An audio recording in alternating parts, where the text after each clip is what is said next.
Hello, yes, yes.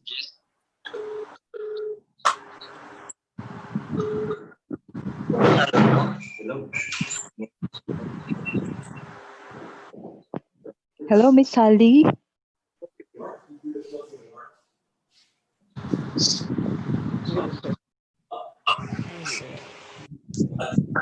Kahit naka-unmute po siya. Unmute mo na lang. Ay, dito po. Paano hindi po tayo makapagsalita? Hi. Oh, wow. Mimi, hello. Hello.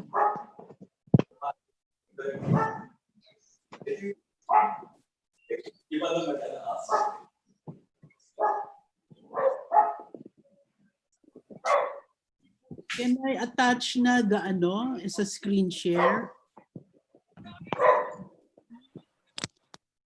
Hi, Lucy. Hi, good to see you. You managed. I just came from NKTI. Oo nga Good eh. afternoon, everyone. Mag-unmute na ako. Mag-mute na ako, ha? Oo, sige. I'll do my screen share.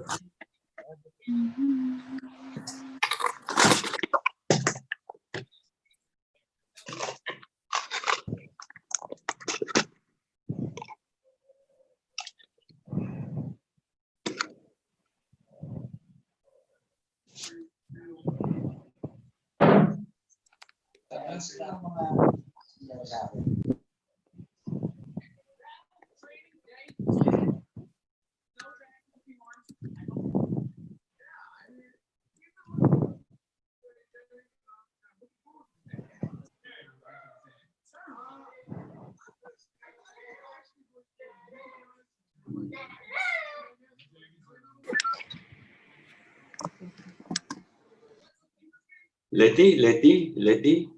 Yes, Doc. Yung PowerPoint natin ng about Wapr Paai. Nasa kay Jackson, is it already? Opo. We're ready na. Opo. Okay. So we can present it later, no? Sige. Hi. Hello. Hello. Good afternoon, Dr. Tan. Yes. Everybody can share their files independently. So, Yes. hindi kailangan centralized po yung file right now. But I already have a backup just in case kung may problema. So, it will be more convenient kung they can control their their files. Can I start attaching to the share screen na? Hindi pa. This is Lucy Lazo. Good afternoon, Doc Lazo. Yes, you can already start. Actually, I'm not familiar kasi with who are attending, but there was somebody sharing her screen a while ago. I thought that was under your instruction. Okay lang po. You can share your file na po. We are already live right now. We are also live in YouTube right now. Yeah. And at the moment we have 60 participants already, Okay. Is Sally in already? Sally. She's the MC eh. So let me share the screen na. Yes. Hindi pa rin ako kumana. Maybe after 5 minutes siguro, After 5 minutes. Okay. Ma'am Sally. Hi. Mag-video na ako. Video ko na?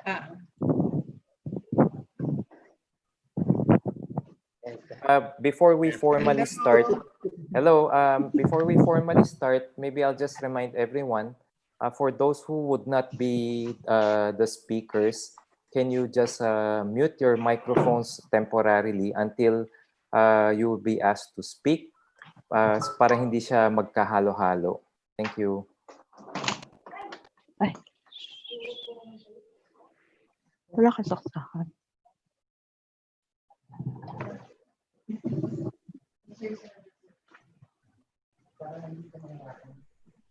Ma'am Lucy? Ma'am Lucy?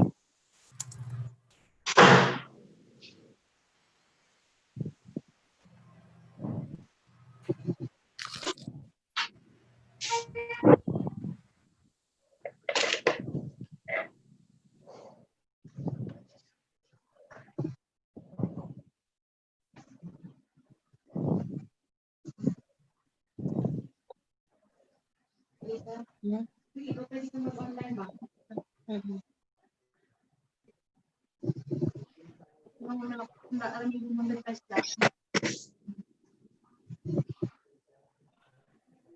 maka-avail ako din sa sa Bitcoin. Okay ba yan naman? Oo. Ito nga, alam mo ito yung isa ko ina-applyan na hindi siya Bitcoin. Pinakita niya yung gano'n din yung Bitcoin eh. Bitcoin ang pinakita niya. Atan, Miss Sally. Miss Sally. Ito pa yung Bitcoin. Hello. Hello, Miss Sally. Hi. Good afternoon. Para kung makabigyan natin ito na ito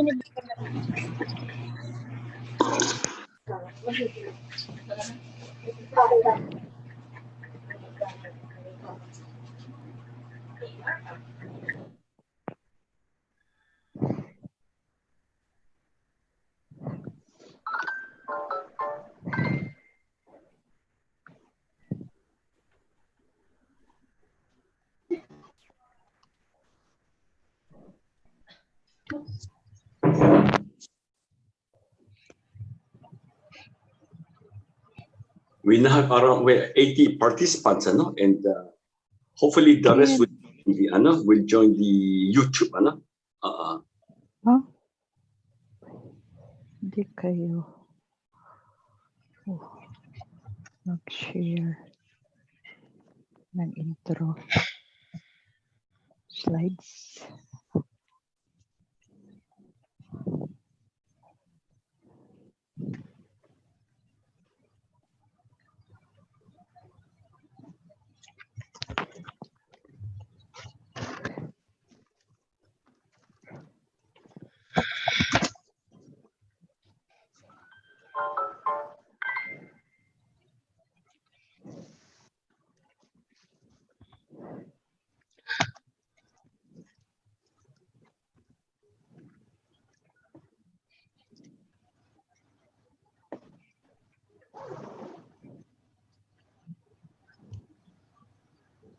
Yoga.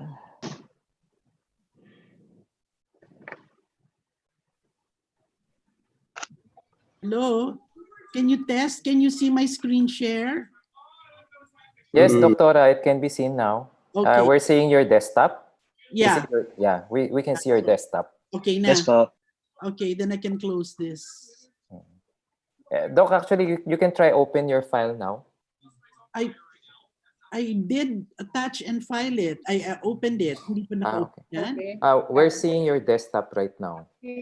Only my desktop. So Yeah, only your desktop.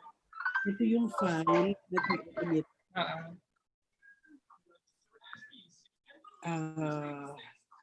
Ang title ng file is Session 1. Here. Yeah. Okay. Double click that. I did. Lumabas na. Not yet. Sa inyo po lumabas na? So let me see. Yan, lumabas na. Okay, that's it. There. Very good. Yeah. Is it there? Yeah, it's Yes out po. now. So can I close it na on my end? Don't close it po. You can keep your file open while you're going While talking. Oo. So hindi ko makikita mamaya yung yung ibang kasi ako I will be second speaker eh. Dito ka muna. You can Kasi sino po yung gusto niyo makita? You can open yung video button po on your right side. Okay, let me locate that. Oo. Okay. Or i-minimize ko muna to, pwede? Yes, pwede po. Pwede. Oo. Yan. And then I will go video. Can you see me? Not yet. We're seeing your desktop po. Pa rin. Yeah. Hindi, if you want to pause the sharing, you can use the pause or you can temporarily switch off the sharing so you can see the others again. Okay. Okay. So I did already. Tapos you don't see me. Not yet. But you can hear me. Yes, we can hear you. Would you like to close your screen share for the meantime? Sige. Ay, hindi, wag. Yan. Mamaya mo, mahirapan ako. Ay, hindi. Ayan na. Okay na. Yan. I can see. Okay. Mm-mm. Okay. We can get started. Okay. We're live now, Doc. Okay. Si Sally will be our ano. I will mute na muna ha. Sir Jackson, we need the slide for the intro. Yeah. Who's handling the intro? I think Nasa ano niyo po? I think Nasa email niyo. or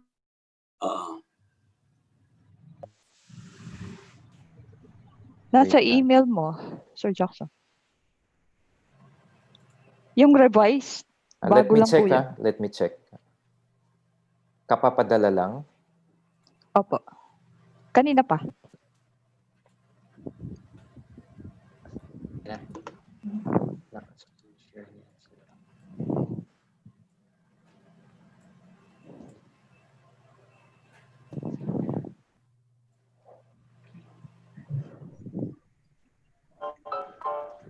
Okay, I have the intro file. Who's in charge of the intro? Miss Sally? Miss Sally, are you in? Yes. Can you hear me? Yes, we can hear you. Okay. Are we about to start? Yes, we can. Okay. By the way, do we have the national anthem? And No, Leti can sing for us. Leti, can you sing? so can we start already? I can Hold start on for a while. Okay. Leti, Can we just start with a prayer and... Okay. sige. Okay. Okay. Good afternoon, everyone. Afternoon. Good afternoon, everyone. Welcome to our first forum, jointly organized with the Philippine Academy of Acupuncture Incorporated. So before we start, we'll start with an invocation. Is Pastor Cesar around?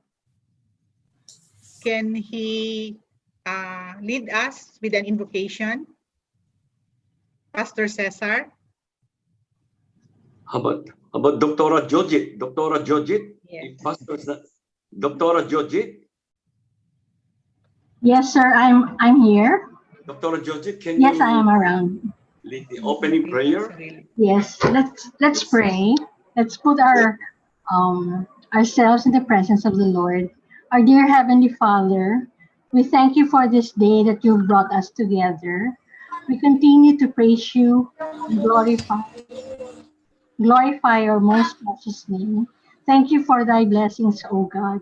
Thank you for protecting us all through these times. And we pray, Lord, that you would give us wisdom as we listen to the resource persons this afternoon, as we continue to understand how to handle and be able to manage mental health issues at the moment. Thank you, O God, and please keep us from all distractions and give us the concentration and the focus so that we will be we could learn more this afternoon and be able to understand how best we could cope with our situation right now. Bless the speakers, bless the administrators of this forum, bless the organizers, dear God, and we continue to give you honor in all of this. In Jesus' name we pray. Amen. Amen. Thank you very much, Doc Georgie. And again, welcome to our first forum on mental health, the World Association for Psychosocial Rehabilitation in partnership with the Philippine Academy of Acupuncture Incorporated. So may I request participants to register on the chat so we know who are present and what organization you represent. Okay, so before we start, we'll to introduce to you what WAPR is all about, is the World Association for Psychosocial Rehabilitation. Can we have the slide, please? Our president is Miss Lucita Lazo. We fondly call her Lucy. Okay, so the Philippine chapter of the global WAPR was established in 1986. We are composed of psychiatrists, psychologists, and other advocates who wants to advance mental health in our country.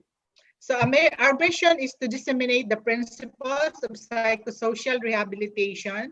Ibig sabihin, we focus on the aftercare of patients and families to improve their lives as individuals suffering from mental health conditions.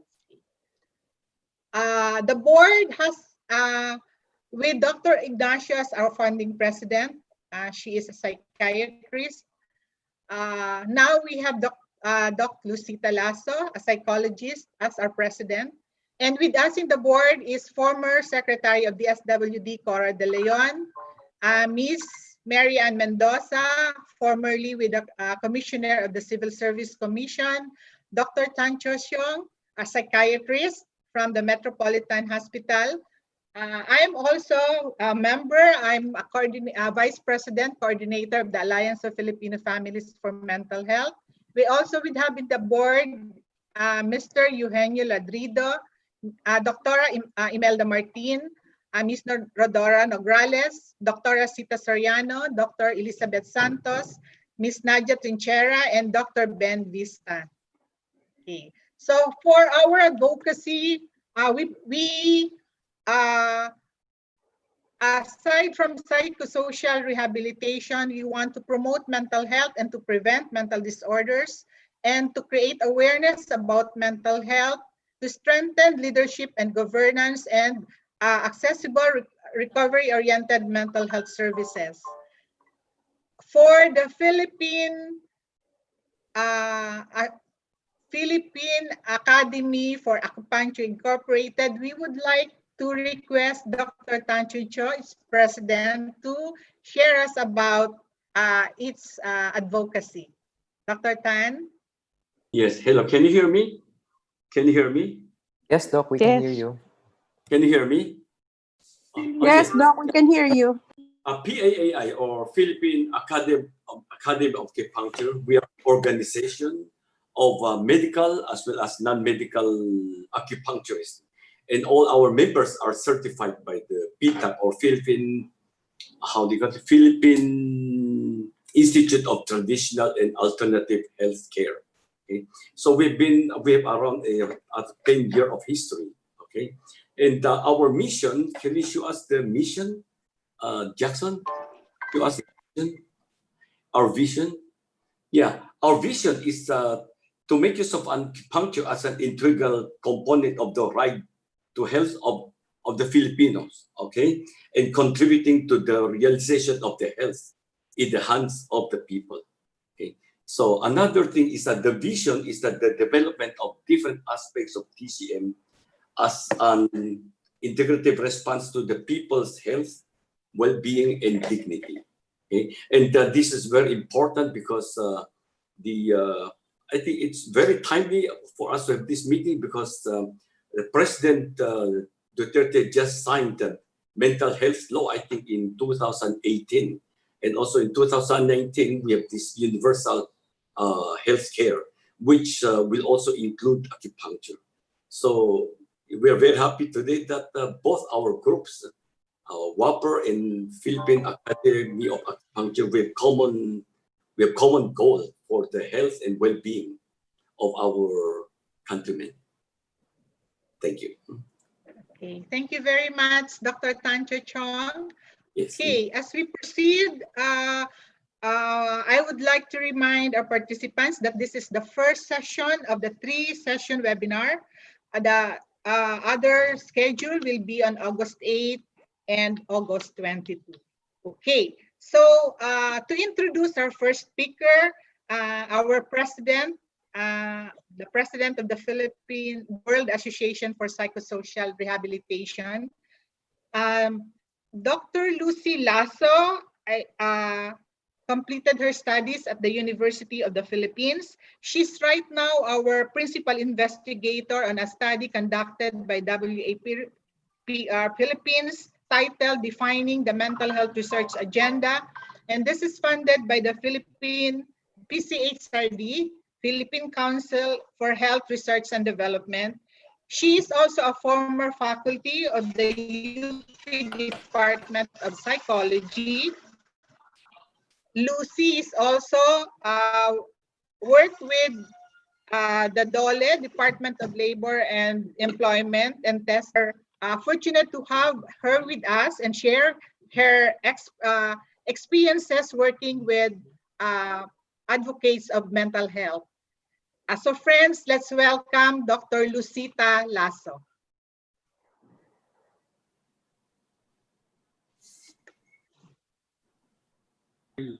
Can you hear me now? Yes, Doc, we can hear you. Okay. Does that mean I should stop my video since I'm on screen share? No, it's okay. You can just continue, Doc. Okay.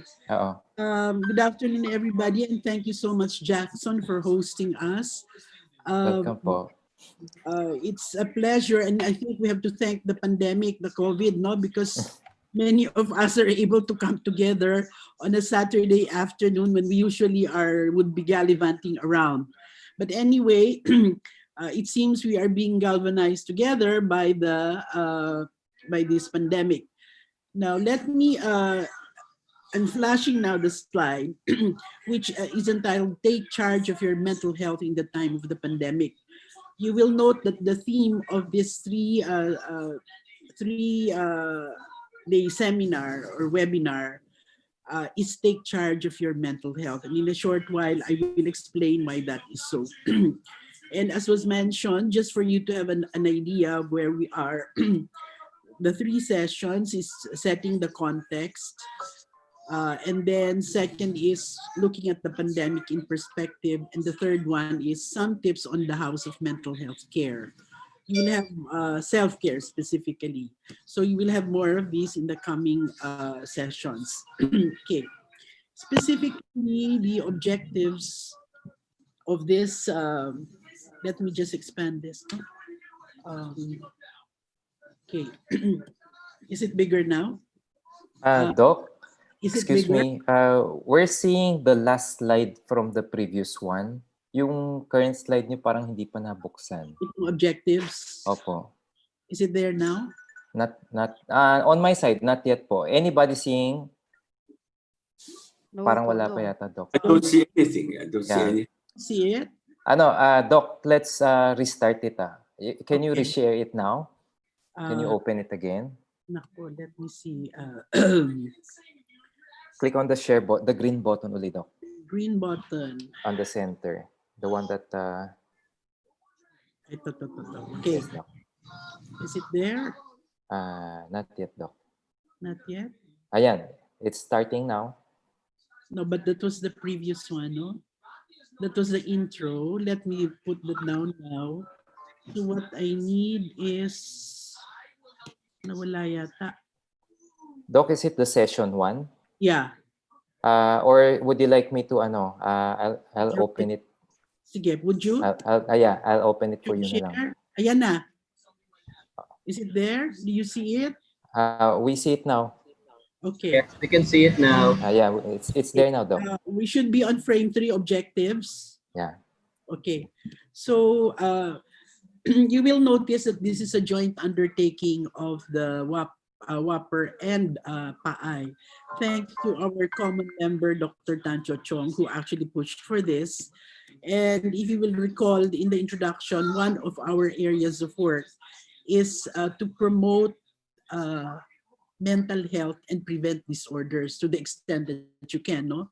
So essentially, this webinar is meant to promote mental health among the general population, to raise awareness on the need for self-care in mental health, and to encourage participants to engage in mental health care. That is in recognition of our current reality that COVID-19 is a global challenge to health in general and to mental health in particular.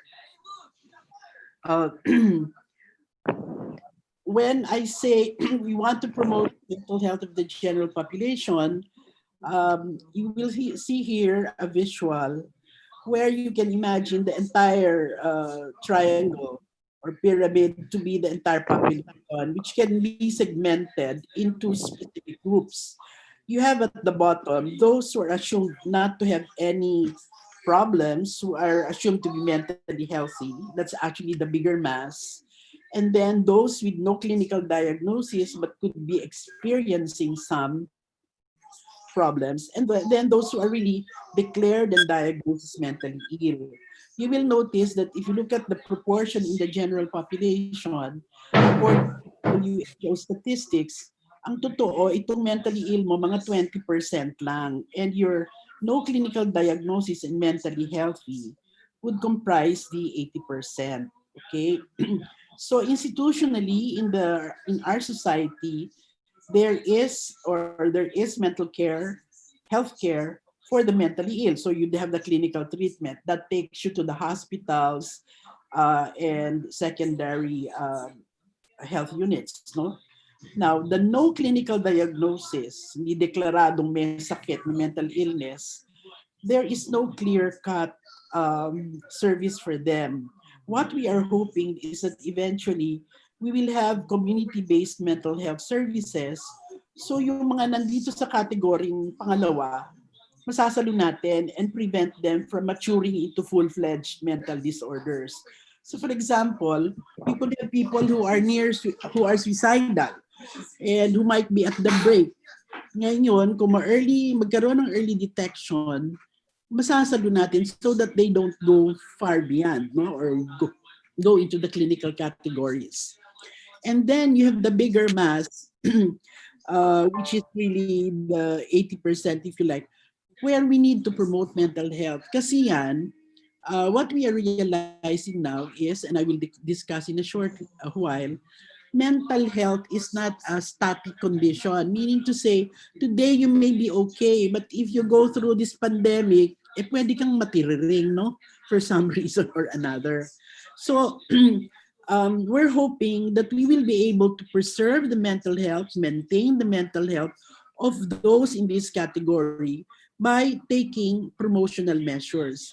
And this kind of discussions that we're having are initiatives in order to promote mental health. Because we realize that pandemic is a risk for all, but the ability to cope varies, no? For example, if you compare, you have the poor people as opposed to the upper middle income, the rich. They may have a lot more risk factors militating against their mental health. Kasi low ng income mo before the pandemic, you're struggling. Your job is precarious. Dumating si pandemic, no work, no pay, and you may even lose your jobs totally. I was listening last night to the ABS-CBN casualties and nag-iiyakan, no? Then you have OFWs who are being repatriated. Ikumpara mo yan doon sa mga upper income, and the rich, may savings, may insurance yan kahit paano na pangsalo. They have some form of social protection. Ang poor will have to depend on lining up for the social amelioration, no? Then you have this new development now. The children should go for either blended learning or internet-based. So what is another pressure? Children's schooling requires internet connection and having a computer. Just today, I got a text, somebody seeking help, paano mama ko bibili ng computer, hindi na makakapag-aral ang mga anak ko. Then, on top of that, you have an overlay of many other stresses, partly COVID-related, and some of them are pre-pandemic pa, no? You have, for example, someone is COVID positive in the family. Yesterday in Valenzuela, a whole family was apparently COVID positive. So the whole family is in that situation. That's a stress, no? Or your wife gets pregnant. Madami daw nabubuntis ngayon na pandemic. Then, or a senior member is ill. And some dies, not days, I'm sorry. Someone dies due to COVID. That's certainly a stress and a strain to the family. So there is, the pandemic is a risk for all of us. Some of these are stresses can affect any economic class, but our ability to cope may vary, no? And therefore, the stress and the strain on mental health may also vary. So this is what this frame is showing.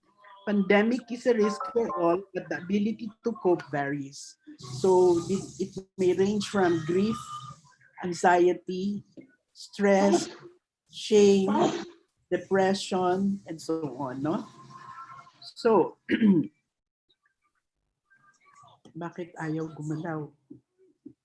The next frame. Sorry. Why am I not able? Okay. So okay. I just want to share this. Last night I was listening to the YouTube. In the UK, there's a whole footage on saying that the next pandemic is mental distress. But before that, I also saw another footage that said the next pandemic is financial pandemic. Eh kung may financial pandemic ka, ay hindi ako magtatakang magkaroon ng mental distress. Kung mukhang magkarugtong, magkapatid itong stress na ito, no? So I think these are some of the risks that this pandemic is bringing upon us. And so, given the fact that we recognize the many risks, we will have to take care of ourselves. So to be able to sustain ourselves over this pandemic, over the period, and we don't even know how long it will last. And a part of the stress is that what? It is uncertain. It could be, maybe we can discover a vaccine in September, or maybe not yet, much later pa. So, in fact, I would like Dr. Talanta to share some of, I saw his posting, and from another doctor, which tells us about the situation in the pandemic. Maybe we'll have time for that later. Our concern, therefore, is to promote self-care in mental health, largely because even before the pandemic, there are already certain realities, no? Globally, 1 in 4 persons will be affected by mental and neurological disorders. Take note, under the Philippine mental health law, kasama na ang neurological disorder. Then 4.4 persons were already affected by depression. 3.6 persons, anxiety disorder. So yung na lang 4% ang either anxiety or depression. So we already have quite a significant number to deal with. Then, opposed against that is that in the Philippines, we already know the deficits in mental health services. There are 2.02 mental health workers per 100,000. So, let alone the fact na pati yung ating mga health workers, frontline workers are already having a shortfall. Then there are 4 beds in mental hospitals, 1 bed for mental health in general hospitals, and 3 in community residential facilities. So the scenario is not very flattering, no? In some, makikita ninyo dito sa frame na ito, ang deficit natin sa mental health, yung magsisilbi sa atin, wala tayong masyadong aasahan. And therefore, how else can you do it? Begin with taking care of yourself before you even become a case, no? So this is why we say self-care in mental health is very important. Now, before I move further into that, I'd like to remind everybody that in the last 2 years, 2018, nagkaroon ng bagong pananaw sa mental health, no? So that, and this is articulated in the Lancet Commission report of 2018, where the essential points are, they say mental health is everybody's business. All the more, therefore, we should take care of our own mental health. Mental health is a task for both specialists and non-specialists. So, maski hindi ka psychiatrist or psychologist or social worker, whatever, you should be engaged in mental health, okay, promotion. Mental health care is a right. Maganda ito. WHO is promoting quality rights. But let's get real. Anong right ang ikiklaim mo kung walang mental health care services? Then it becomes meaningless. No? So this is why there are a number of actions that we will take. But as I said, we cannot depend on the services outside us. Therefore, let's begin at home. Let's begin with ourselves. Mental health is not binary. It is a continuum. Like we said, today you may be okay. Tomorrow, for some reason, grief, stress, extreme pain, you may find yourself in a state of depression or whatever. Okay. So this global call says we should focus on reducing the treatment gap to improving the mental health of whole populations and reducing the global burden of mental disorder by addressing gaps in prevention and quality of care, and to promote mental well-being, prevent mental health problems, and enable recovery from mental disorders. So I thought I should flag this because these are the underpinning philosophies behind our advocacy for mental health self-care. Okay. Okay. So what is self-care in mental health? There are two elements. One is self-knowledge, meaning to say, tayo mismo, we have to define to ourselves what are our unique mental health needs. And maybe here some guidance is necessary. And once we know what our mental health needs are, then we can engage in what we call positive self-talk. Talk here does not necessarily mean literally talking to yourself, but you know, the thoughts you entertain is part of your self-talk. So these two elements are skills that we will have to learn over time. Okay. Next frame.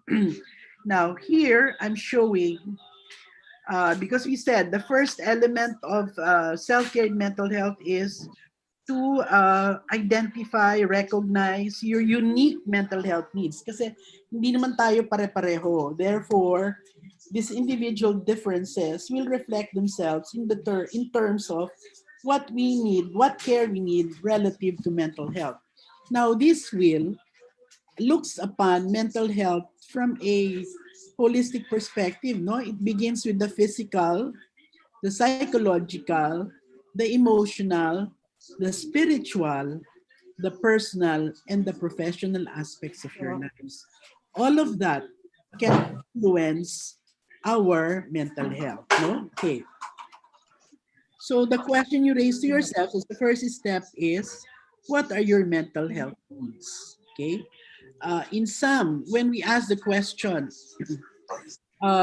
why self-care in mental health?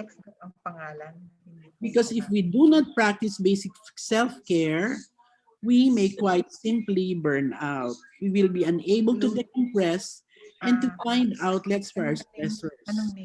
And the less good care we take of ourselves, the less we will have to give, pour from an empty cup. In other words, the basic argument we're making is, well, we have to understand what is self-care as we try to define it. Simple lang naman, dalawa, but it's not as simple as it seems.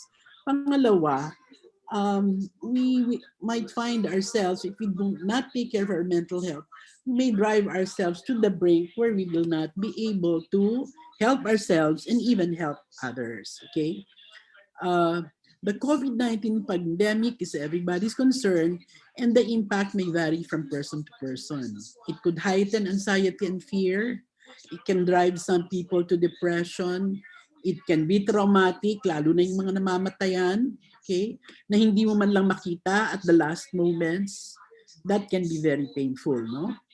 The pandemic is a stressor, but it could be an opportunity to look inward, find our resources, inner resources, and draw from it. Okay. So the next practical step is really recognizing the red flags in psychosocial stress. And some of these have to do with what? Your ongoing feelings of anxiousness, apprehension, dread, physical complaints, headaches, stomach aches, pain with no medical cause, maski yung kabag kuminsan, senyales din yan, increase or decrease in sleep or appetite, low energy, feeling tired all the time, ongoing feelings of sadness, worthlessness, guilt, tearfulness, anger, inability to accept reality, insensitivity or blaming others, loss of interest in daily activity at home as a whole, difficulty in balancing personal and professional work, pervasive feeling that nothing matters, loss of connectedness with those people around and in the general community. Already, if you experience any of this, kung minsan lakad ka ng lakad, walang direksyon, sa loob lang ng bahay, meron kang para kang nabo-worry pero hindi mo alam exactly bakit ka worry, that might be an indication of something, no? Okay. Now, to guide you in assessing yourself, yung sabi natin, you have to know, ano ba yung mental health needs mo? There is a checklist that has been developed. Much of this was actually developed in the context of a 7-country study by the WHO, and which was also done in the Philippines. I will share this with you, but before I go on, I'd like to ask if we should hear Rochie, our community nurse who has been at the front lines also, to share with us her thoughts from a health worker's perspective. And then later on, I hope we can have time to have an exchange, interactive discussion, no? Can we ask Rochie to share at this point before I go on to the checklist? Okay, good afternoon, Doc. Okay. Good afternoon, everyone. Good afternoon. Yes. Good Let's start afternoon. sharing first, okay? Okay. Hindi pa yata na properly introduce si Miss Rochie. Sally, would you like to introduce her? Okay. Okay lang, Doc. Okay, wait. So maybe, yeah, so that they know your background also, no? Miss Sally, your microphone's on mute right now.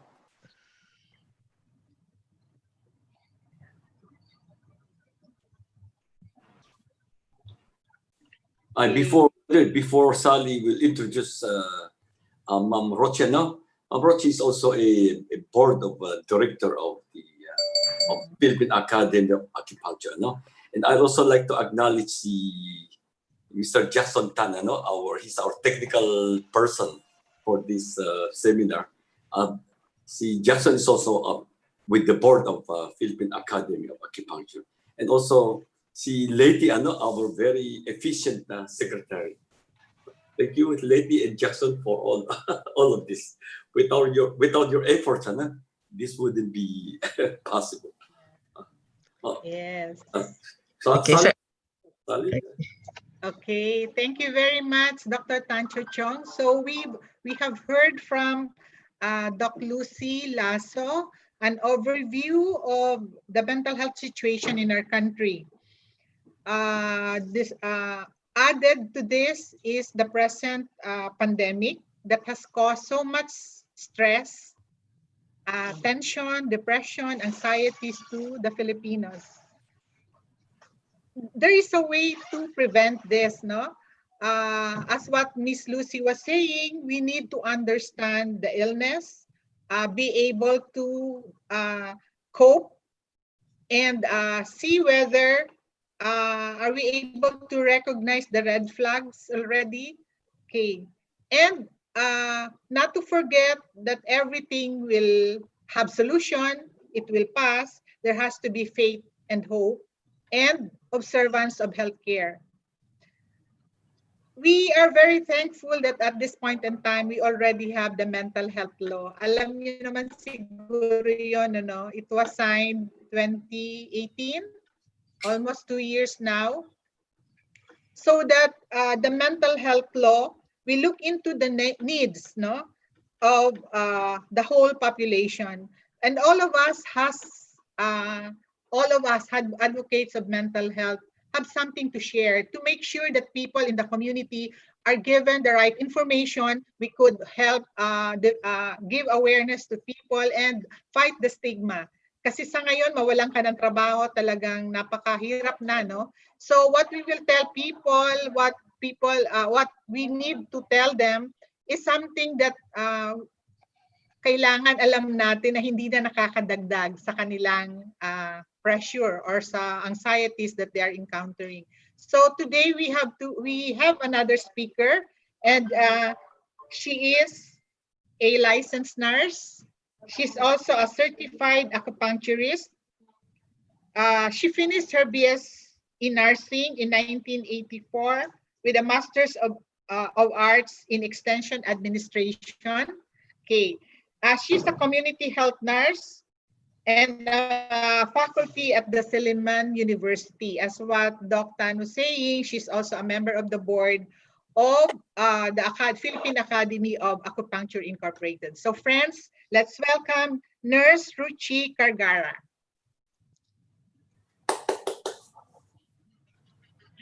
Okay, so good afternoon, everyone. Thank you, Ma'am Sally, for your very nice introduction. And also, I would like to say good afternoon to everybody who is participating in this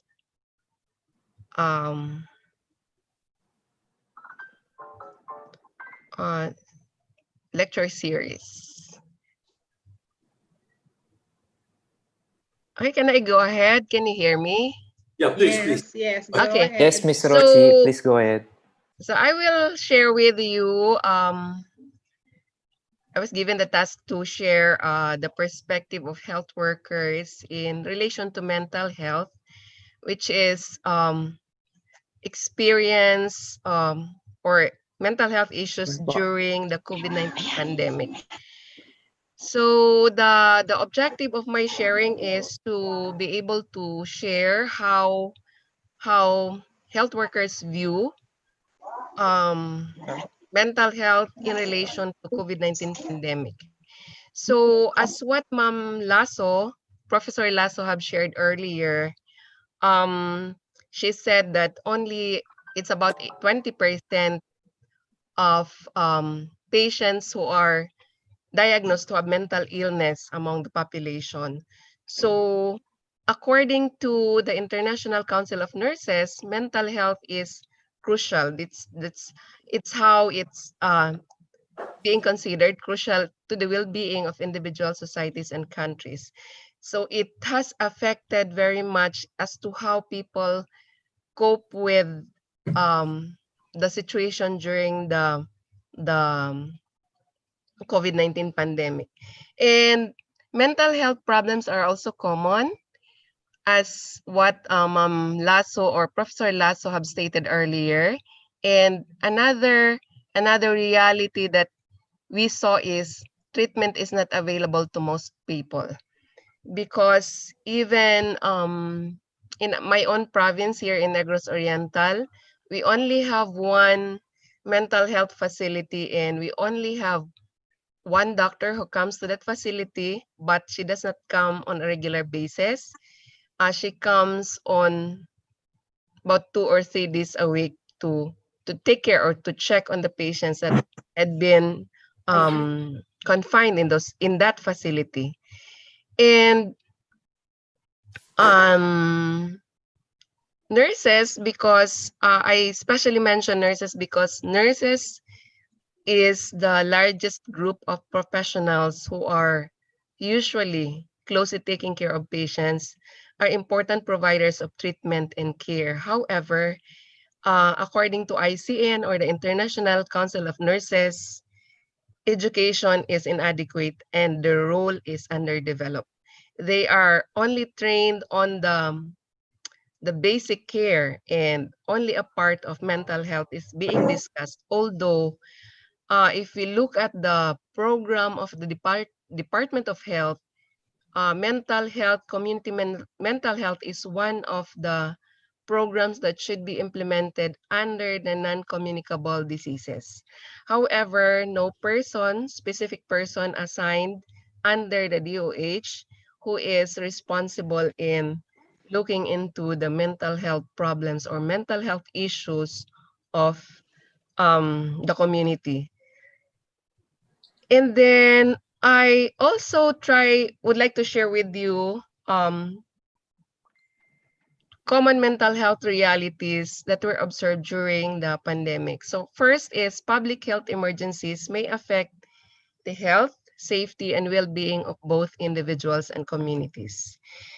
So it will cause, for example, insecurity, confusion, emotional isolation, and stigma. So I would like to give a specific example in relation to this. Like, aside from being a community health nurse, I also is considered as one of the leaders in our community. And I have observed that there are a lot of residents who are experiencing insecurities, fear, and emotional isolation, especially like, for example, the senior citizens that we have in our community. There are senior citizens who are living alone in their homes. And like one retired teacher that we have, he used to go out every day to Siliman campus and downtown to visit friends, but with the implementation of the ACQ, he has to stay home. And to him, it's some kind of it causes some form of emotional isolation. And for the individuals who had been infected with COVID-19 or those who are positive, they experience stigma because I personally, as a health worker, though I understood um, the possibility or the feeling or how the patient may feel, but considering that COVID-19 is highly infectious without treatment and without vaccination, would experience fear of patients or persons who had been known to be infected with COVID-19. And for communities, owing to economic loss, work and school closures, inadequate resources for medical response, and deficient distribution of necessities. So like, for example, deficient distribution of necessities. The authorities or the government implemented lockdowns in some areas where more cases of COVID-19 has been found, but we have heard a lot of stories about residents having no food to eat because of the lockdown, but the authorities, the local government have not been providing them with the necessary or the basic needs, at least for the family during the days where they are locked down.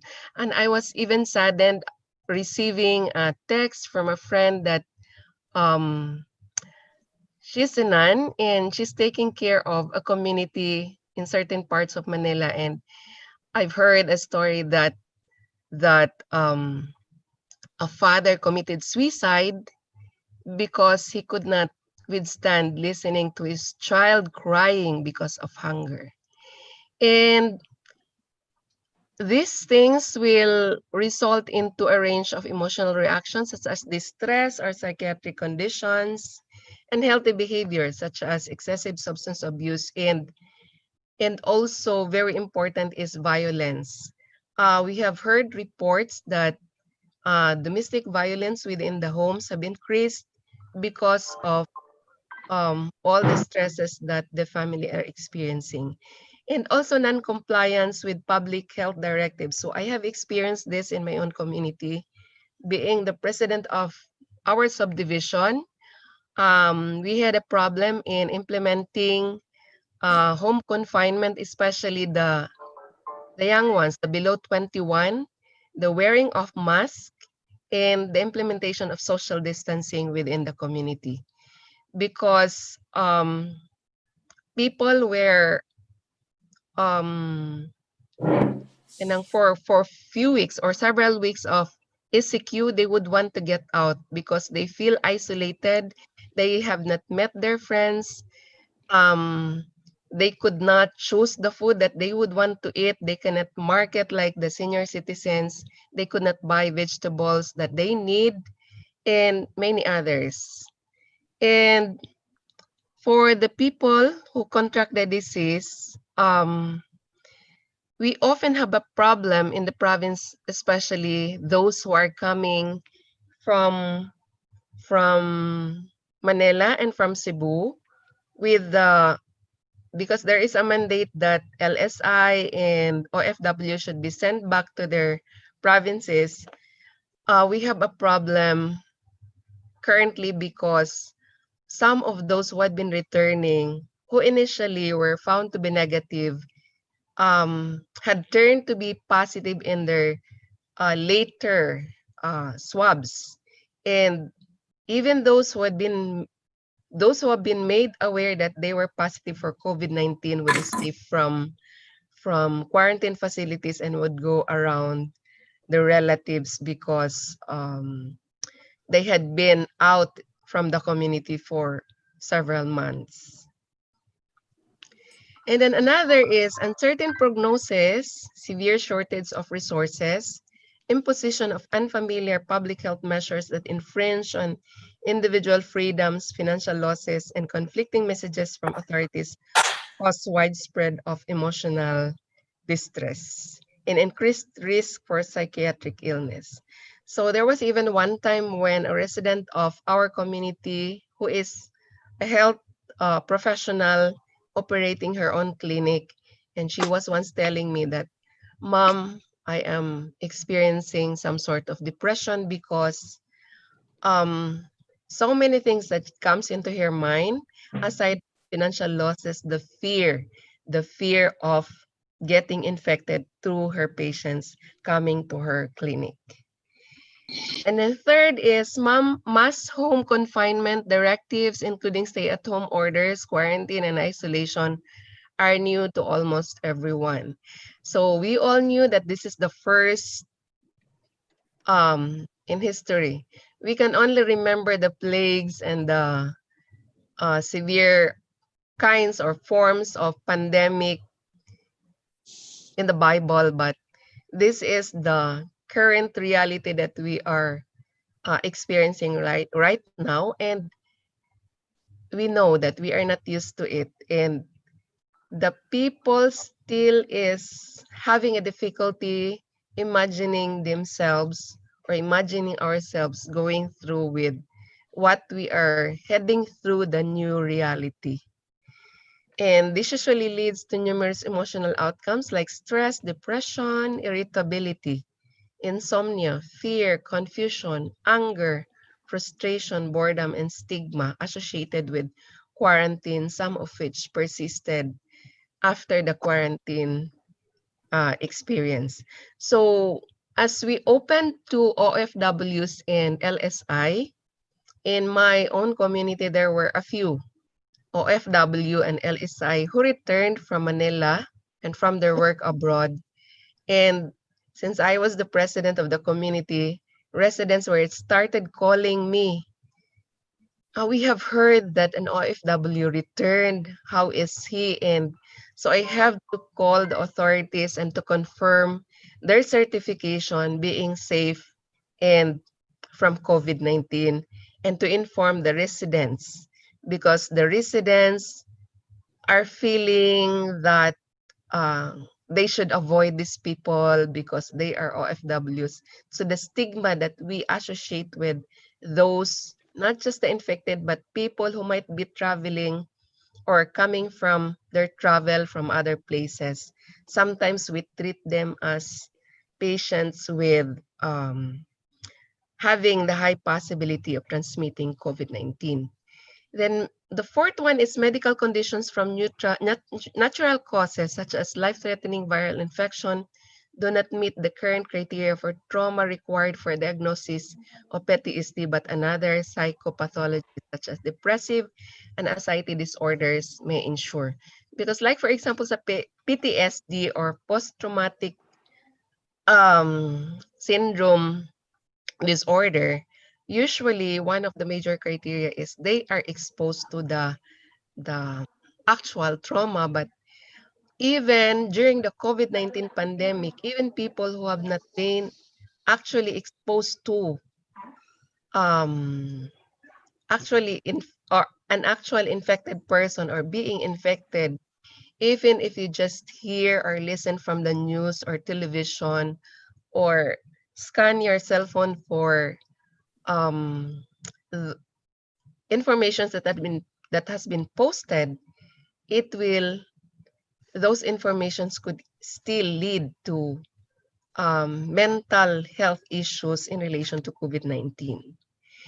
And some groups may be more vulnerable than others to the psychosocial effects of pandemic, like people who contract the disease themselves, because we knew that unlike the other viral diseases, COVID-19 mostly or commonly affects the respiratory tract, and we know that patients would usually develop pneumonia, and then on a fast pace it will become severe and patients may die from that condition. And also another group of vulnerable population, we have those at heightened risk, including the elderly, the young. Based on the IETF guideline, people below 21 are considered as high risk. And also people with compromised immune function, like cancer patients who underwent chemotherapy, SLEs, or those with systemic lupus erythematosus and other conditions, and those living or receiving care in congregate settings like prisons or in urban poor communities or mga poor families who cannot provide the social distancing requirement of the government, and people with pre-existing medical, psychiatric, or substance use problems are at increased risk for adverse psychosocial outcomes. And another group that is at risk are our healthcare providers, because they are the ones who gets in contact directly with those who are infected, especially those in the hospital setting. And not just in the hospital setting, but also in the communities, because health workers are the ones who is responsible or tasked to monitor patients or individuals, not patients, but clients who are in the quarantine facilities, the people under investigation or people under monitoring, because they are the ones skilled to provide to do the monitoring, and shortage of personal protective equipment. So lack of PPEs will expose or increase the risk among health workers in getting or contracting the disease. Longer work hours, okay? And involvement in emotionally and ethically fraught resource allocation resources. And I know we could hear this from the radio, television, people complaining here and there about the allocation of resources. And for those I have heard from nurses who actually were able to use the PPEs, they said it's quite difficult. And some of the nurses or health workers who are using PPEs in order to take care of COVID-infected patients, they said that we will not just drink water. Wag na lang kaming uminom ng tubig because it's difficult na umihi pag you are using the PPE. Tapos, the others would say they will try to hold their urine because it's difficult to take off the PPE and urinate or go to the bathroom to respond to the bodily needs. Okay, but we have to be happy that although there is a risk that is involved and everyone is exposed to the pandemic, we know that most people are resilient and do not succumb to psychopathology or to problems, psychopathological conditions, and they find new strength after the experience. And these people who have become resilient would be able to, these are now they will now become the assets in the health system who would be able to assist us in helping others who are still coping and learning to deal with the situation. And The next is I tried to come up with recommendations as a health worker. This includes, the first one is prevention efforts such as screening for mental health problems. Psychoeducation and psychosocial support should focus on the vulnerable groups. It is important that health workers, mental health professionals should provide a proper education, provide with factual or correct information regarding COVID-19 pandemic, because a lot of information that are circulating which may not be helpful at all. So we have to help our population. And second, there is a need for health workers to take care of the self. So Professor Lazo mentioned this earlier.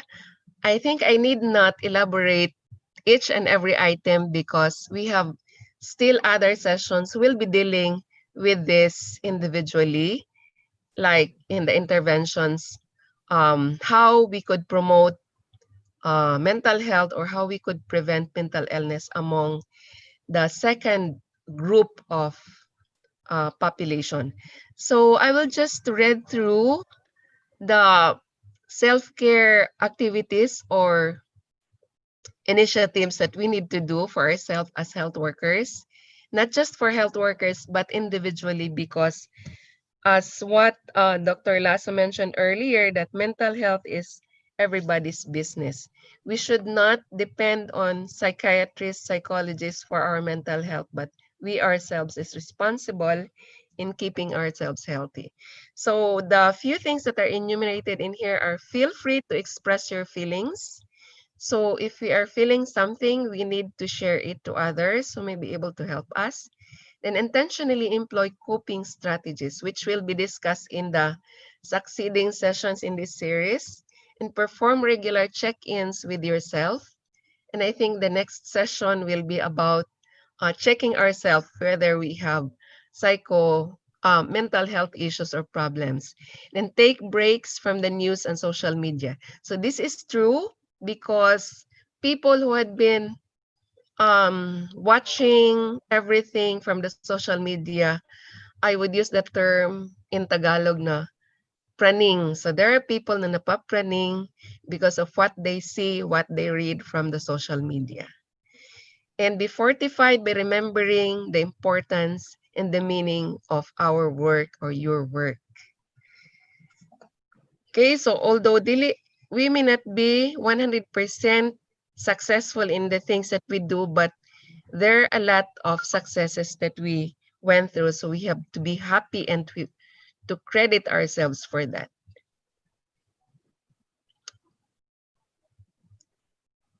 Okay. Third is the need for taking care of your staff. If you are at the managerial level or middle manager, as a health worker, you have to help or to understand, to empathize with your staff by adjusting procedures and schedules whenever it is possible.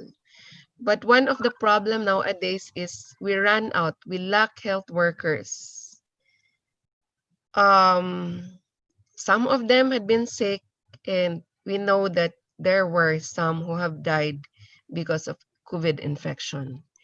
And then offer access to psychosocial support for our staff and monitor and review staff member well-being. Okay, so we should not assume that, for example, a nurse, a doctor, a midwife, a medtech, since they are health workers, okay lang na sila, but we also need to look into their well-being, to review or to check on their mental health status. Create an environment of open communication, because we said earlier that we have to feel free to share our feelings. So we also need to listen to our staff. And the fourth one is the need to take care of patients. So we have to establish a system to identify and provide care for mental health conditions, especially that if our patient is a COVID patient, we know that a patient with COVID infection could not bring along with him a watcher who is a relative or anyone.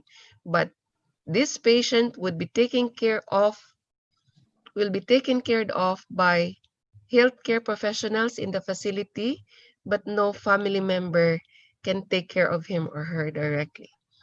Facilitate additional training for frontliners to deal with psycho-emotional or mental health issues concerning our patients. We also need to verify referral pathways. So as health workers, we have to be familiar with the facilities where we could refer our patients. Provide clear, understandable communication to patients. Provide clear, okay? So incorporate guidelines about stress into general care practices. And then other recommendations include authorities should implement a unified guidelines to avoid confusion. Confusion not only among patients or community residents, but including health workers as well. Be proactive in implementing measures and equitable, there should be equitable distribution of resources to all qualified citizens. Number 6 is, and this is the last, leaders should serve as role models in executing the implemented guidelines so that others will follow.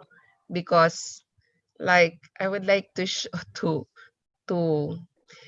make this as an example to what happened in Cebu. And I think COVID-19 infection is still increasing in Cebu. And I know I have watched one of the videos, the governor doesn't want to use the mask. So I think the leaders, if the leaders would refuse to follow the guidelines, so the members of the community would also try to emulate or to follow what the leaders had been doing. So in closing, I would like to share two verses from the Bible, as what Professor Lazo said. In the self-care wheel, one of the aspects or areas in the wheel is spiritual care. So in line with that, I would like to share two verses from the Bible. This is from Psalm chapter 91, verses 2 and verse 2 and 3, verses 2 and 3. So for Psalm 91, verse 2, I will say to the Lord, He is my refuge and my fortress, my God in whom I trust. So for Christians, we consider God as our refuge. But I know even if for other religious groups like Muslims and others, they consider someone as their ultimate creator or their God. So we can consider them as our refuge, meaning we entrust our life, we trust them. And then in verse 4, it states that He will cover you with His feathers, and under His wings you will find refuge. His faithfulness will be your shield and rampart, or a shield or a protection.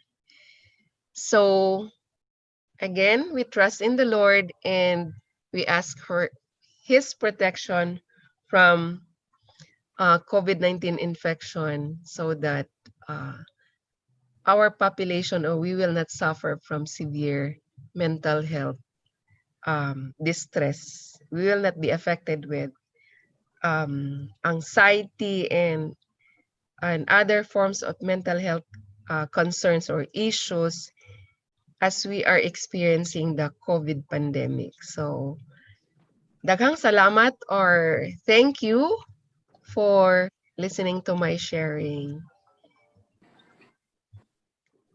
Okay, so I will turn you over back to Professor Lazo.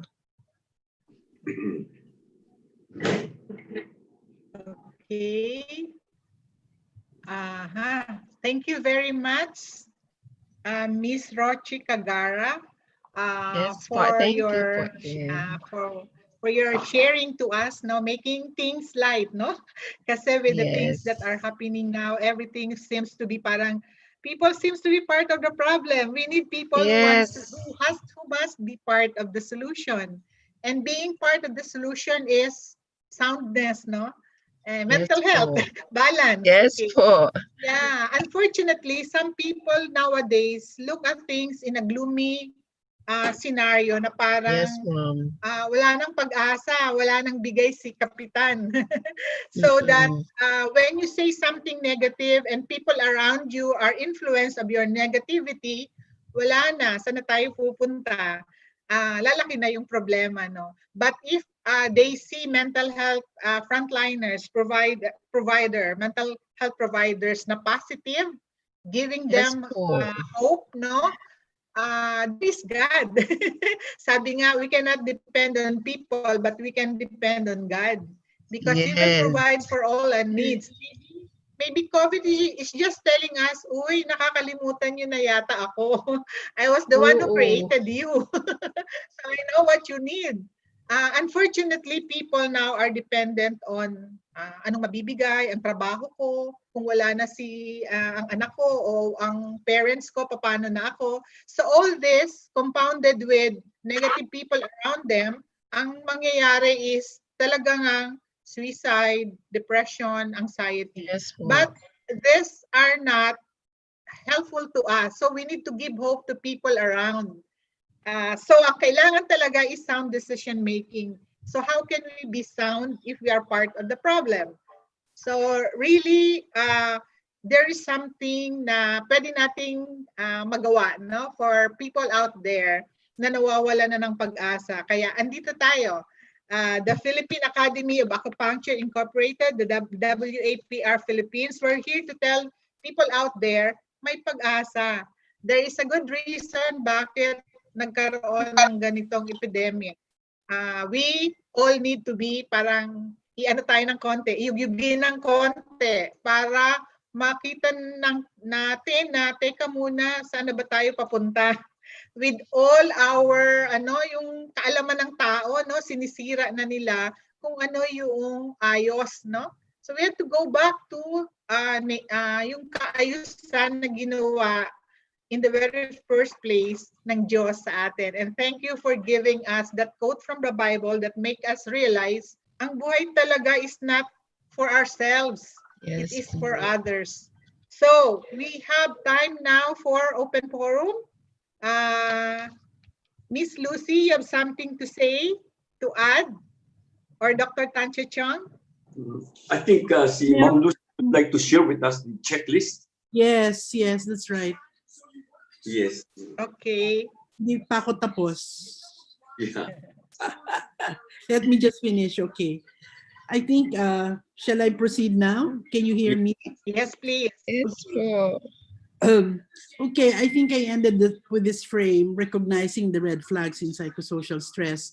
And I requested Nurse Rochie to share with us what it's like on the ground.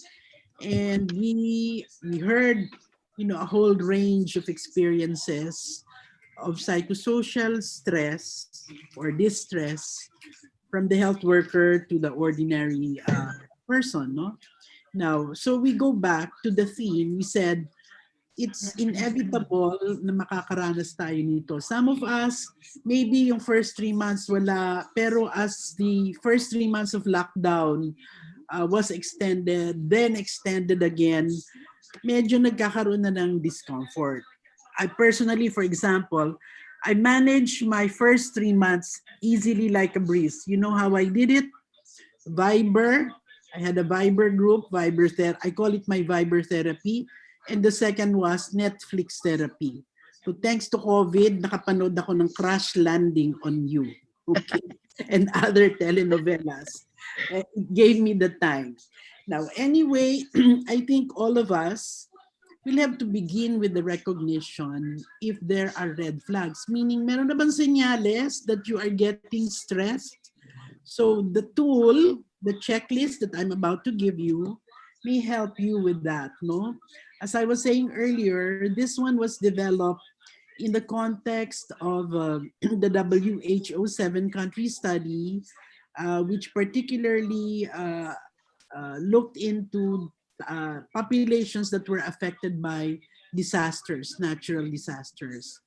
Now, the pandemic obviously is a big disaster, but Let me now go through this. Those of you who may want to have a copy of this, please leave your emails if you don't have it yet, and we can email this to you. So you don't have to copy them now. But let me go through this. There are 13 questions in this checklist. Number 1, do I get overly concerned with my health? Have I worried and consulted several doctors for which no physical basis have been found? E pagka-clinical diagnosis ito, sasabihin sa'yo, hypochondriac ka na, no? But this could be just a reaction transient during the pandemic, okay? Then do I have problems in sleeping, okay? You worry that anyone in the family might be affected. Pwedeng nagiging impact sa'yo, hindi ka makatulog, okay? So 3, is my appetite poor? Do I often have uncomfortable feelings in my stomach? Okay. Next frame. Okay, do I get tired easily? Do I feel slowed down most of the time? Do I worry that oftentimes I cannot get my worries out of my head? Do I get anxious, frightened, or get jumpy? Do I feel pain or bloatedness in the stomach and have palpitations, dizziness, sweating, and trembling? Have I been feeling sad? If yes, I feel hopeless? Yung iba are really driven to a point, katulad ng example ni Nurse Rochie, yung father na hindi niya matagalan pakinggan yung anak niyang umiiyak because of hunger, of starvation, nagpakamatay, no? The number 7, do I feel like life is not worth living so that I think of hurting myself? Do I find myself easily irritated with those around me? Yung iba, high blood ka agad, walang ka bagay-bagay, no? Then have there been problems with my sexual life? So it may find its way there. Has any member of my family, friends complained of my drinking? Has anyone in my family been advised about medical problems related to alcohol abuse? Do I take prohibited drugs? Like, well, you can mention whatever drugs are used. Am I becoming forgetful? Do I find it difficult to concentrate? Have I noticed any interference in thinking, or has anyone noticed anything unusual in my speech, thought, or behavior? Do I hear voices others do not hear? Do I feel that there is a plan to hurt me physically or emotionally? And finally, have I noticed myself as being slow or lagging behind my coworkers, feeling that no matter what I do is never enough? Okay, so this is the first checklist. Then there is another checklist which pertains to basic needs and the lack of which may induce stress and anxiety. No? Okay. Number 1, alam na natin, economic loss. Madami yung mga driver, jeepney driver for example, affected by this. In our neighborhood, I've seen some of them actually begging already. No? Food and water.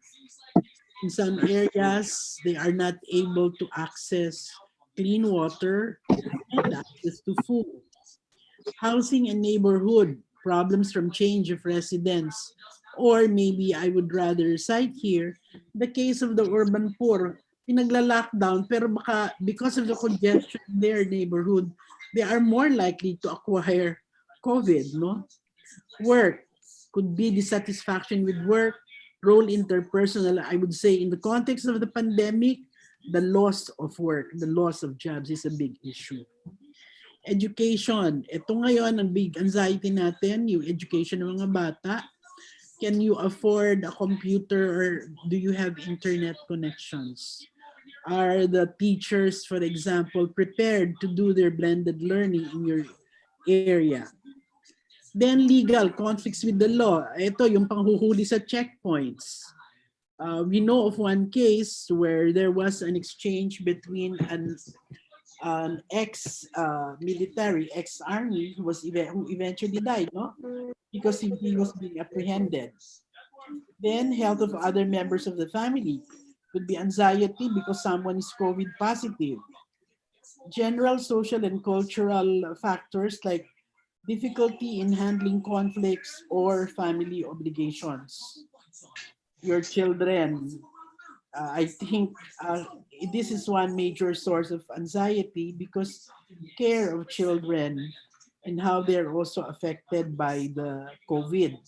Because children, if you lock them up for 3 continuous months or 4 months, can actually suffer, no?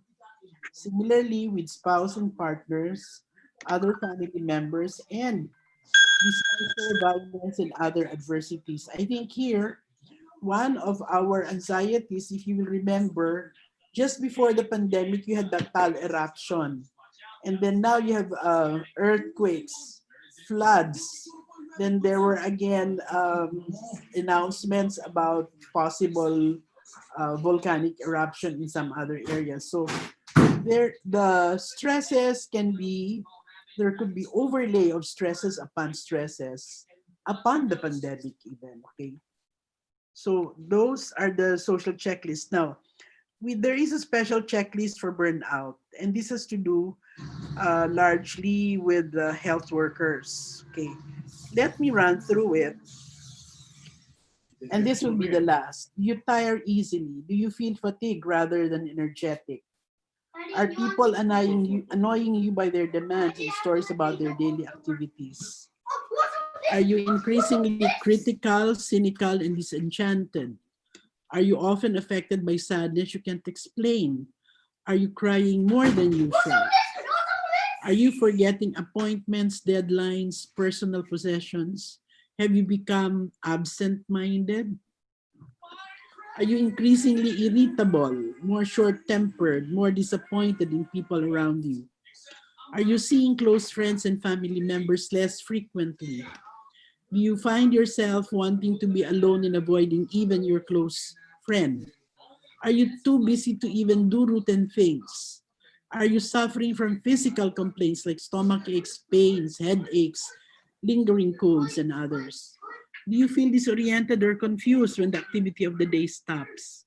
Have you lost interest in things, situations, people that previously you were interested in or even enjoy? Are you unable to laugh at jokes? Does sex seem like more trouble than it's worth? Do you have very little to say to people? Do you tire easily, feel fatigue rather than energetic? Are people annoying you by their demands and stories about their daily activities? Are you increasingly critical, cynical, and disenchanted? Are you often affected by sadness you can't explain? Are you crying more than usual? Are you forgetting appointments, deadlines, personal possessions? Have you become absent-minded? Are you increasingly irritable, more short-tempered, more disappointed in people around you? Are you seeing close friends and family members less frequently?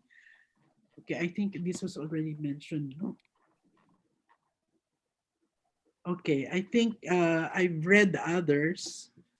Do you feel disoriented or confused when the activity of the day stops? Are you unable to laugh at jokes? Okay, I think these ones have been repeated. So there is a set of questions that can guide you in assessing yourself. And let me end. Rochie ended up with a quote from the Bible, which is very well within our notion of mental health. Now, the reminder about taking care of oneself, I just picked this up. It popped up in my phone. Piolo Pascual says, take care of oneself. Before the pandemic, he was set to fly to New York to shoot a TV special and to work on 4 upcoming films. However, lockdowns were put in place as the virus spread rapidly. Everybody had to quarantine and fortunately was able to retreat along with his family to Sumin, Batangas. One of the first things he learned during the lockdown was the importance of taking care of himself, regardless of the situation, so he can take care of his loved ones. Piolo is also mindful of his mental health. He shared, I would spend so much time alone, just meditating, praying, and sometimes just thinking about nothing, looking out to the horizon. Nevertheless, he had a share of anxiety, especially with regard to earning a living. Good thing he had saved and prepared for rainy days like this. he is protected with his life insurance. Sana lahat tayo merong insurance. So, take care of yourself because this pandemic has taught us to be more practical with our spending. You can stay at home. You're not required to go to work or use the car. In the grocery, just get something that you need for now. Now is the time for you to be able to allocate the extra income that you have for the future. We just have to be hopeful that no matter what happens, as long as we are creative enough, as long as we are positive, that as soon as this ends, we will get back to the old grind or the new normal. And so eventually, I think what we're simply saying is take care of yourself. One way of doing that is assess what your mental health needs are. And let me stop at this point and let me just say that we will be sharing, we can share this with you if you're interested, and that Wapr will also be launching a study on the impact of the pandemic in due course.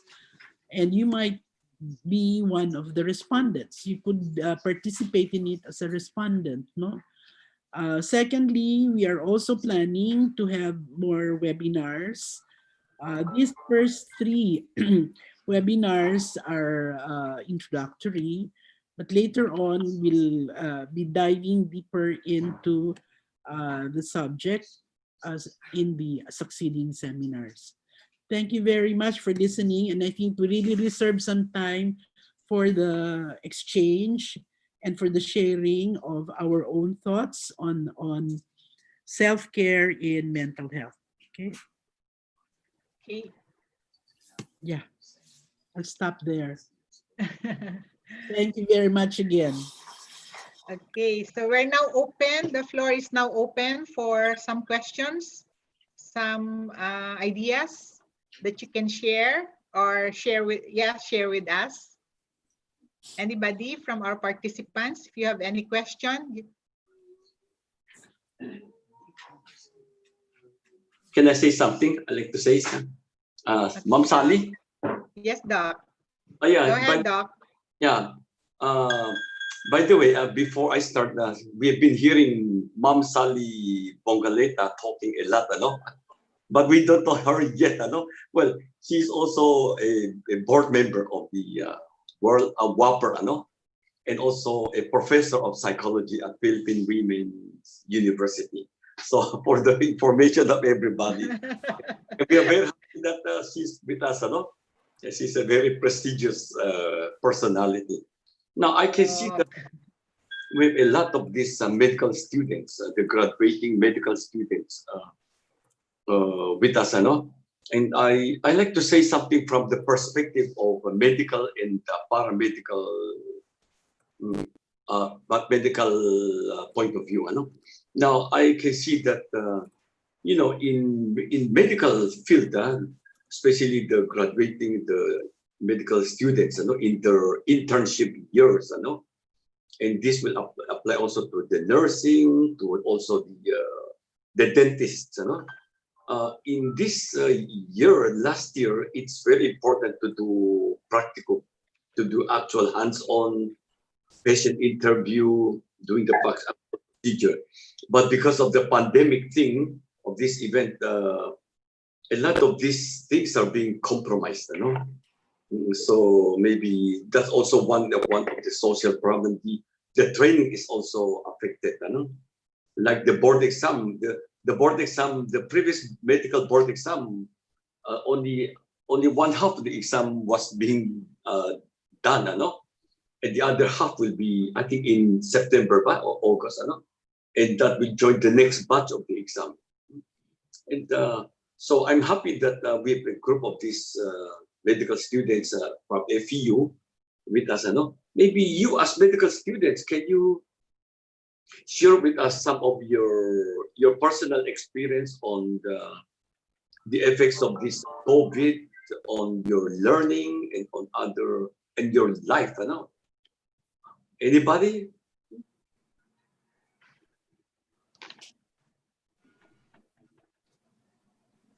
Anybody from FEU? From the perspective of medical interns.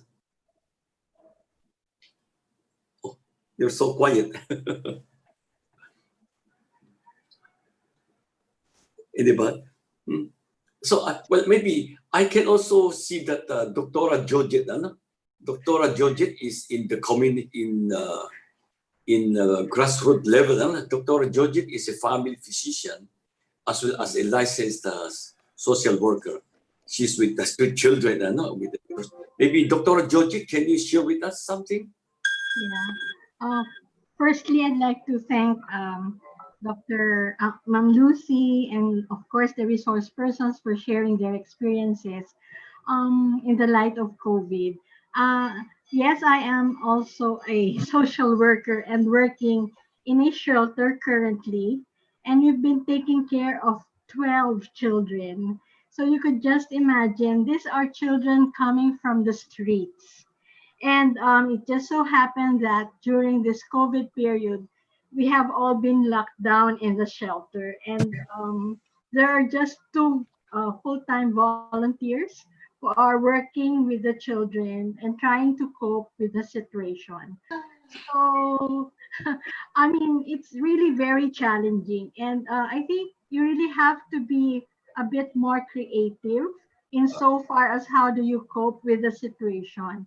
Dealing with street children is a different challenge because they did not grow up from the same uh, environment. So they have all their individual differences. And so we're coping um, from from um, from an age of 5 until the age of 17. Most of them were coming from the streets and had been exposed to solvent use and other forms of drugs. Some of them have also been homeless. Some of them were taken care of but were unable to do studies. So with the COVID period of them not going out of the shelter, it's really something like it's also happening in a shelter such as ours. And the mental health challenge or the issues come from different dimensions. So it could be a shelter, it could be a home. So each one of us would really have to be able to identify how best we could help each other and help the community. By the way, even if I'm in a shelter, I'm also being identified as a medical doctor in our community. So people are coming over to seek help because they are unable to access health services at this time. So these things you have to be able to balance so that you get yourself protected at the same time, but at the same time you're able also to help. So the protective factor of really your spirituality and having a strong faith that God would not really um, God would protect you in the first as a refuge, and God would be there to give you all the provisions is something that we are hanging on also. And it's the spirituality side is very, very strong since we're in a ministry work.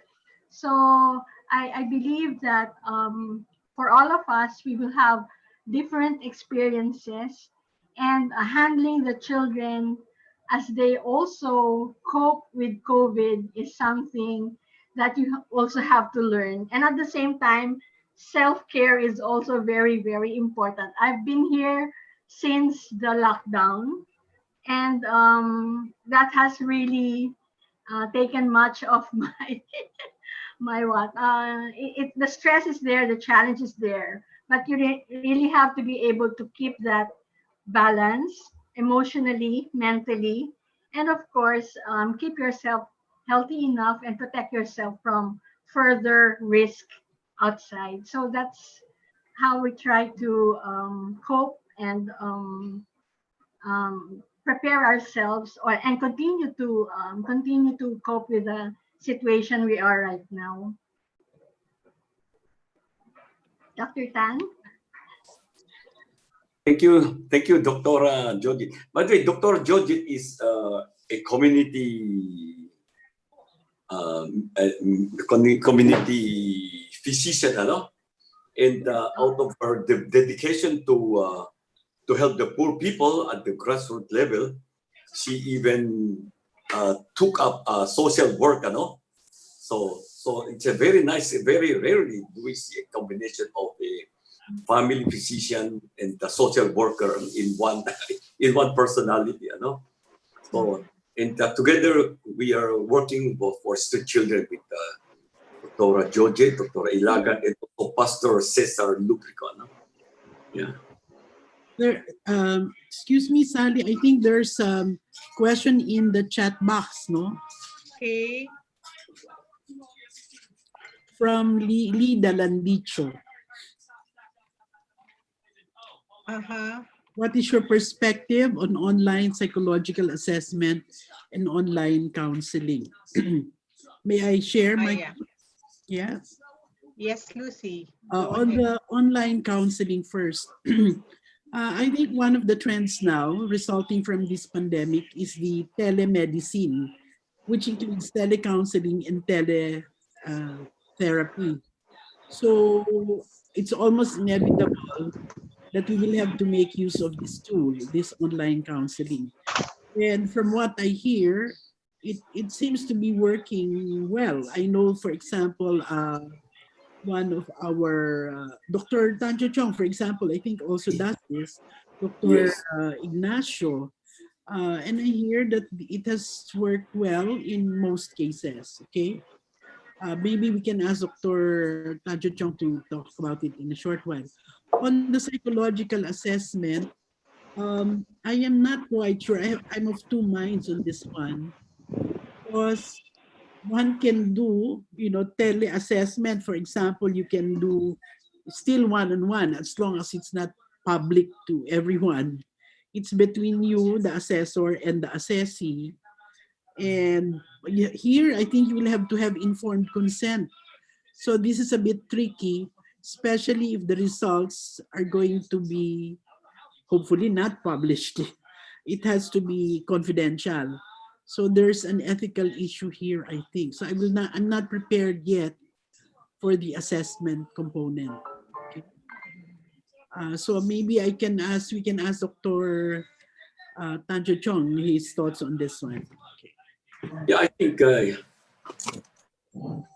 Hello, can you hear me? Can you hear me? Yes, Doc, we can hear you. Doc. I think nowadays with this COVID thing, inevitably the telemedicine or teleconsultation is something very, very important. Okay, very important. Of course, people, I think in the past maybe 1 to 2 months, people are starting to get adjusted to this kind of a lifestyle. Before, people would always like to have personal face-to-face meeting. But with this new normality, people have to learn to adjust to it. Okay? Now, confidential is one thing, and also another issue is the medical legal aspect of this one, because in the person-to-person meeting, everything will be confidential, but in the telemedicine, of course, we cannot see the person directly or physically. In type of a medical legal thing, one has to be very, very careful. Okay, that's something that we have to really explore now. That's one. And at times, I feel in this COVID crisis, there's also an opportunity. Like when people learn to accept teleconsultation, even people in far distance, they can avail of this kind of consultation. Whereas before this crisis, people always feel that the consultation, the psychiatric treatment, also the consultation, and all of this have to be done on a person-to-face-to-face basis. But now people come to realize that we can do this. So even people in far distance, they can avail of this kind of therapy. Sometimes even in those situations without video, even audio would be enough to help out the people. Thank you. I think there are some questions in the chat box, no? Yes. Check, yeah. Mostly asking for a copy of the presentation. I understand there is a button, file. It can be used to share the files for those who are asking for a copy. Yes. Okay, any other question? Jonah, like to say something, Jonah? Here, there's a comment. I just would like to ask that since the passage of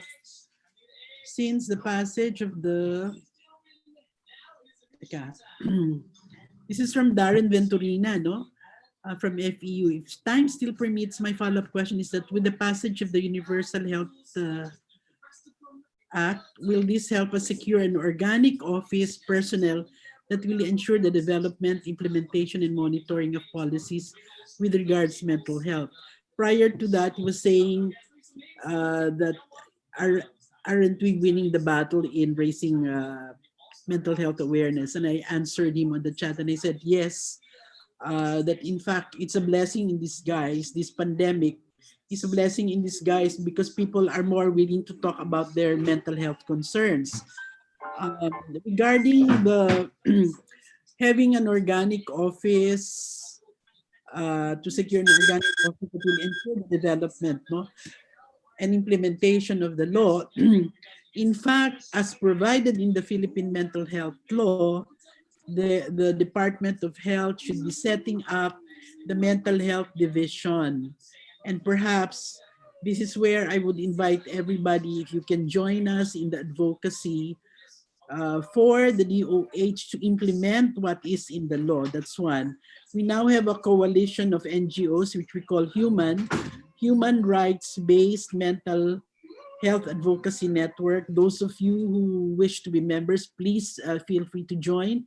It's free anyway. If you're an NGO or an individual, feel free to join us.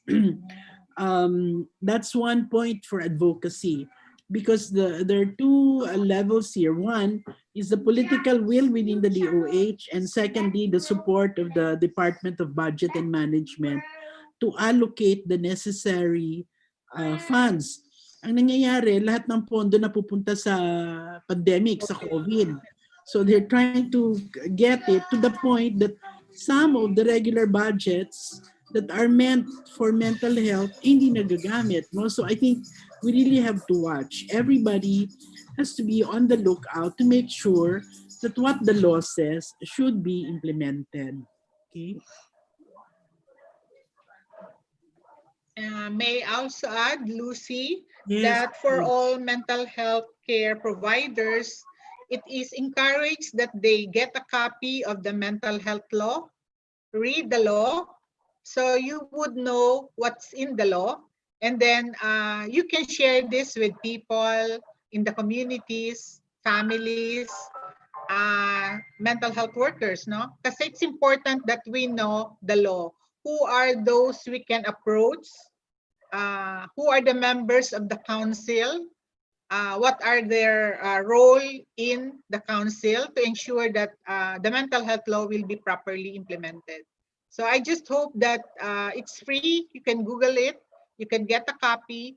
And yeah, that will be a reference every now and then if we get inquiries of asking for help, asking for referral, or how we can help them to be able to make sure that the basic needs of people are addressed.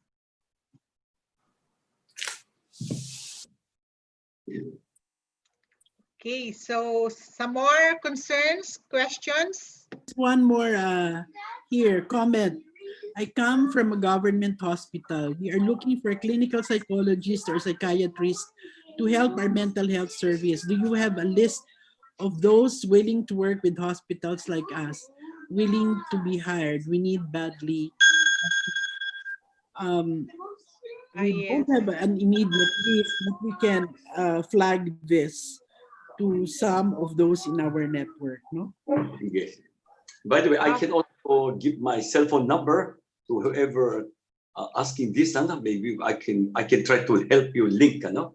My number is 0917 895 2366. 0917 895 2366. Please get in touch with me. We'll try to help you link regarding this matter. Okay. Okay.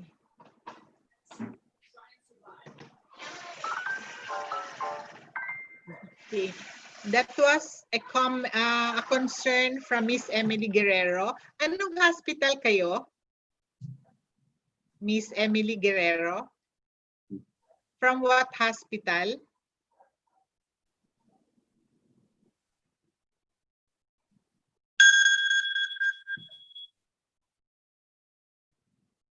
Anyway, in case may mag-inquire, we will get in touch with Miss Emily.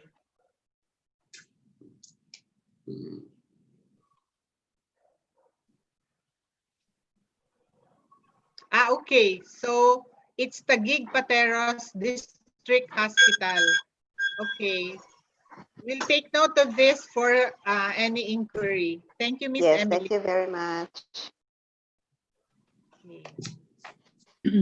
Sally, Yes. those who are interested in joining Human, I'm giving my email address so that they can email us if they want to express interest. No? Yes. They have the email address of WAPR, or maybe the Philippine Academy can forward it to us, then we will reply. Yes. Yeah. Okay. For those interested to join Human, yes. Dr. Lucy? Yes. Would you like me to put the link of the file here instead so the attendees can just download it? Yeah, better. So please Yeah. put that. So we won't have to gather the emails one by one? Okay. Okay. So attention all attendees, the email, the file for Dr. Lucy's presentation a while ago, I'll put it in the link in the chat box now. Okay. You may download that file. Thank you. Back to you po, Miss Sally. Any more question? Any more sharing that you want to share to the group before we give the for the closing remark by Dr. Tancho Chong? Okay, so if there are no more questions or concerns, may we now give the floor to Dr. Tancho Chong for the closing remarks. Hello. Finally, we are coming at one end. But before we end, I like to say, we have to say thank you to Ali Boleta for being a very good moderator. And of course, our two speakers, Ma'am Lucy and Ma'am Rochie. And of course, to Mr. Jackson Tan for being a very technical person.